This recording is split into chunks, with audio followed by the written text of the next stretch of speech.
Thank you for tuning in. This is the weekly love reading for the Zodiac sign of Capricorn.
First, I will read for those of you who are single, then I will read for those of you in a relationship.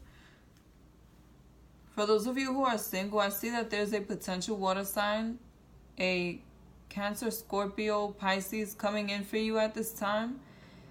This may be somebody who is not in a good space emotionally, somebody who is coming from an emotionally manipulative place. This may also be someone who you may have stepped away from for a while, because I do see that this person may be a toxic person, and due to that you may have left them behind.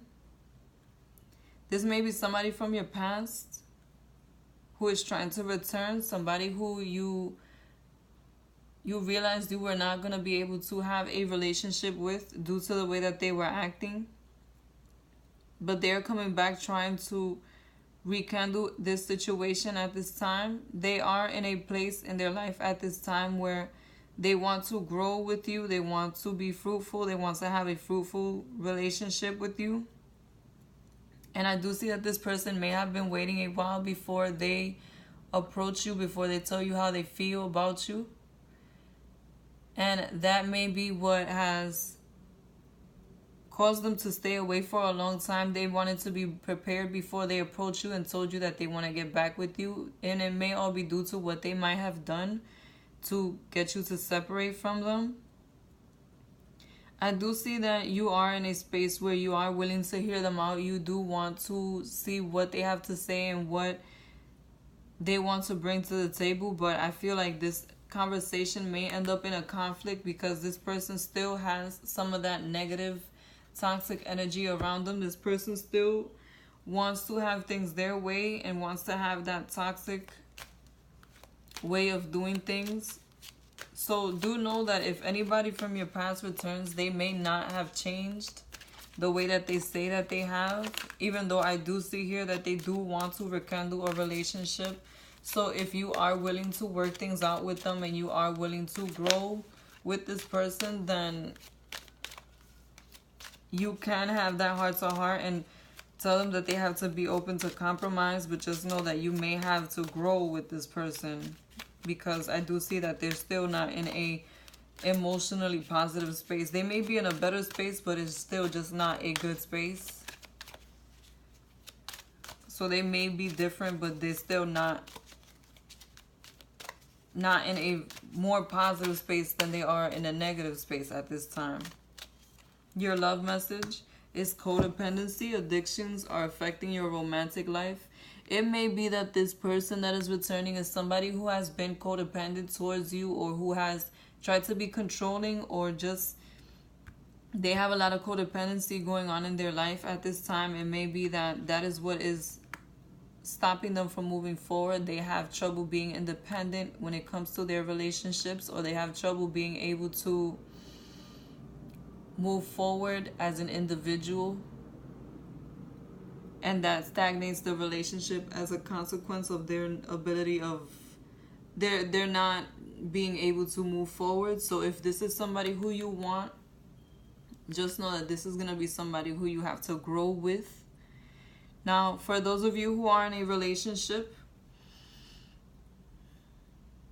it may be that at this time you and your partner may have been going through some negative situations due to some miscommunications or some disappointments emotionally that you have gone through together. It may be that you and your partner were taking some time apart due to some negativity that has come into the situation, into the relationship. I do see that you and your partner will start to rekindle the relationship. It will be fruitful again, and it will be due to you and your partner trying to take a step back and remember how things were in the beginning. It may be that you and your partner want to start over anew at this time in order to be able to restructure the relationship in a way that will make both of you happy. I do see that you and your partner are both going to put the work in, and you're both going to be patient when it comes to this situation. And it may be that you already are working on the relationship as we speak. I do see that there's going to be a lot of security and stability between you both at the end of this situation, and you will feel more grounded, and that this is the type of person that you want to grow with. This is the type of person that you want to stay with. But just know that there still may be some situations that you need to talk about with your partner, that you need to come to a compromise or come to an understanding with your partner at this time. The love message that I have for you is codependency. Addictions are affecting your romantic life. This may be the reason why you and your partner have fallen out. You and your partner may be having some codependency between each other. It may be that you and your partner are bringing in some toxic situations into this connection due to one of you being codependent of one another, of the other. If you and your partner need to take that time out to become more individual, to become more independent emotionally, I do recommend that you do so at this time, because if you are codependent of each other, it may stop you guys from growing as people and inevitably stop the relationship from growing. Do try to spend some more time apart, or just be more emotionally independent from each other, because that will benefit you both a lot at this time, and that will be what restructures any toxic attachments or negativity that may be going on in the relationship. And if you enjoyed this reading, be sure to like, comment, and subscribe. Thank you.